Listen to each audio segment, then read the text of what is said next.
Kuri uw'Imana igenekerezo rya 13 kwezi kw'indwi wari umunsi wa nyuma w'igikorane c'ubutumwa bwiza categuwe n'ishengero Minerva mu Burundi no mu bindi bihugu rimaze gushikamwo. Nkuko byari byifashe ku munsi wa mbere waco, abacitavye bava mu mashengero atandukanye ya Minerva hamwe no mu yandi mashengero bari buzuye umunezero hamwe n'inyota yo kwakira ijambo ry'Imana n'ubushobozi buriherekeza. Reverend Pasteur Aimé Ninganza aserukira ishengero rya Minerva imbere y'amategeko mu Burundi aratubwira ibikorwa vyakozwe muri iyi minsi hamwe n'ubutumwa bifuza ko abantu bosigarana inyuma y'igikorane. Iyi minsi yabaye iminsi myiza, twagize iminsi kuva ku wa gatanu gushika kuri uyu munsi wa Mungu, habaye ibikorwa bitandukanye.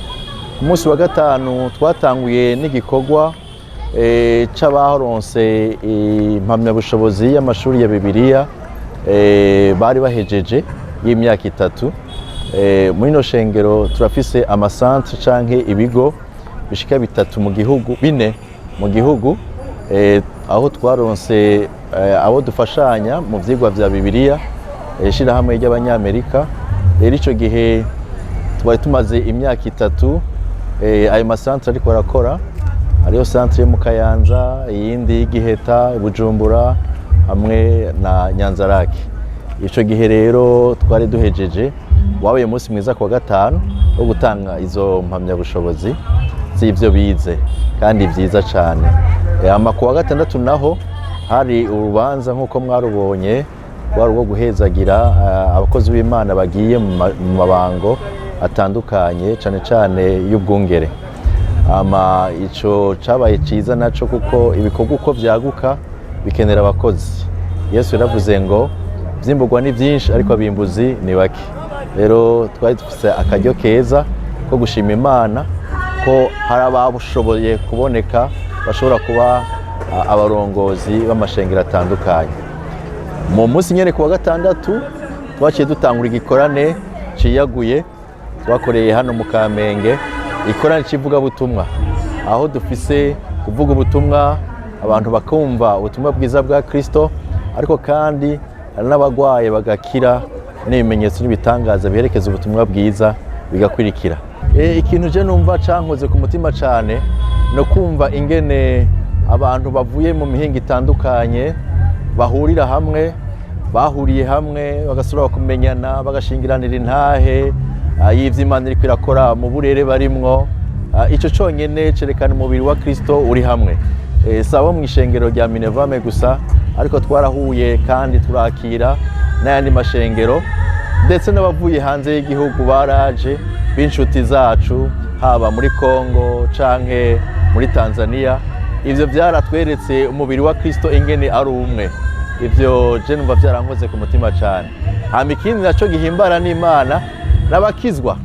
Abakizwa Bibiliya ivuga ngo naho umuntu umwe gusa yakira agakiza haba umunsi mukuru mw'ijuru. Hezwe kubona abantu baza bariruka guha ubugingo bwabo Kristo Yesu. Ivyo ni muri bike byankoze ku mutima. Ico niteze canke ico numva no bwiramwe abandi nuko Kristo aracari ku ngoma. Ijambo rya Kristo riracavugwa. Nuno munsi arabagishishikara bamwizera.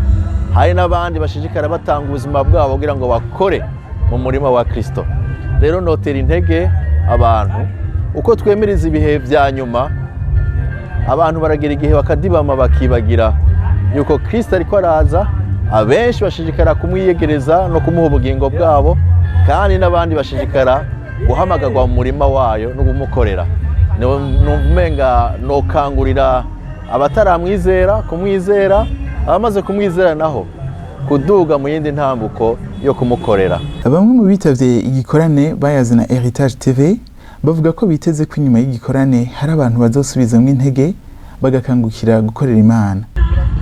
Twa turashima Imana cyane kuko ikintu nk'iki ni kanguro rikangura imitima yasinziriye. Abari barasinziriye, ari abahura n'ibibazo ugasanga aracitse intege ntabandanye urugendo. Ariko habaye ikintu nk'iki ni kanguro mu mitima.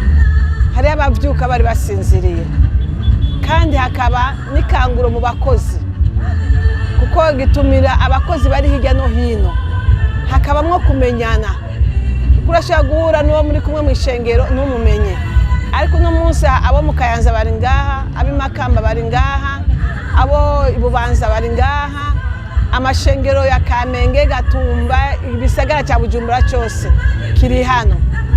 Ni kanguro rero rinini, kuko iyo ubwiye mwene se tugende mu gikorane, hariho yarazimye azimuruka, akongera akagira ikanguro, akavyuka, akanyotererwa ivy'Imana, kandi nkuko twabwije amujye kwegera Kristo, kuko ariyo mfashanyo yacu, ari we mutabazi wacu.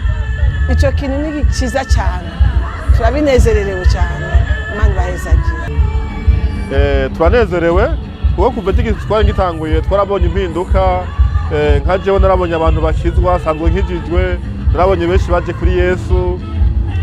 Umukozi w'Imana twigishije, nabona ko imitima y'abantu myinshi ifashijwe. Twashoboye kubona abantu benshi baza kuri Yesu, twarahuye abarenga 50. Urumva n'umunezero ku Mana, n'umunezero kuri twebwe ishengero.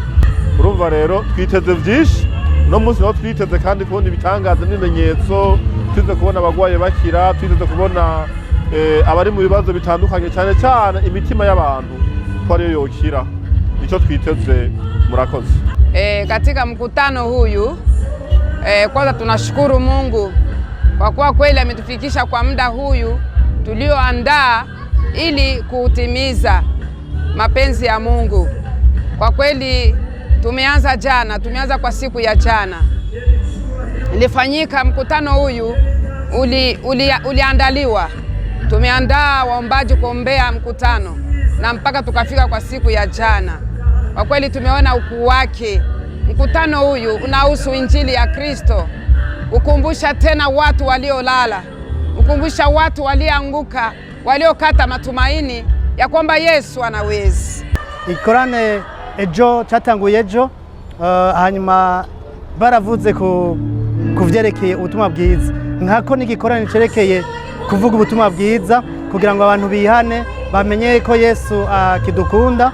Muvuga ubutumwa wejo rero yatubwiye ko Yesu akidukunda, ko dukwiye kumuyegereza. Inyuma y'ubutumwa bwiza bwa Yesu Kristo bwigishijwe n'umuvuga butumwa Dr. Tony ava muri Leta Zunze Ubumwe za Amerika, abatari bake barafashe ingingo yo kwakira umwami Yesu no kwakira ubushobozi bwa Mpwemu Yera. Mwomenya ko inyuma y'iki gikorane cabereye kuri Minevam yo mu Kamenge, hazokurikira igikorane kinini cy'iminsi 3 kizobera kuri Minevam mu Kinama kuva ku igenekerezo rya 2025 gushika ku rya 27 ukwezi kw'indwi mwaka wa 2025.